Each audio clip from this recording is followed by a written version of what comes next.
喺呢個奇妙嘅地球上，有種生物嘅存在，不斷挑戰緊我哋對所有哺乳類動物嘅傳統認知。佢外貌古怪得嚟又帶點可愛，集合咗鴨嘴、水獺嘅身軀，甚至仲有爬蟲類嘅特徵，簡直係進化史上一個顛覆常理嘅活生生例子。但最令人難以置信同震驚嘅，係佢獨有嘅第六感電感受器。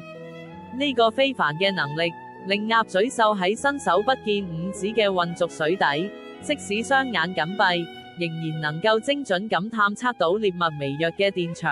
然後施展一招電光火石嘅突襲，將獵物瞬間捕食。呢種被科學界稱為活化石嘅單孔目動物，唔單止外形奇特，佢仲會生蛋，係少數擁有呢個特徵嘅哺乳類。更驚訝嘅係，雄性鴨嘴獸腳後面仲藏有毒刺。佢嘅存在，不斷提醒我哋，自然界嘅奧秘同無限可能性，遠超我哋嘅想象。每次深入了解，都係一次對生命奇蹟嘅驚嘆。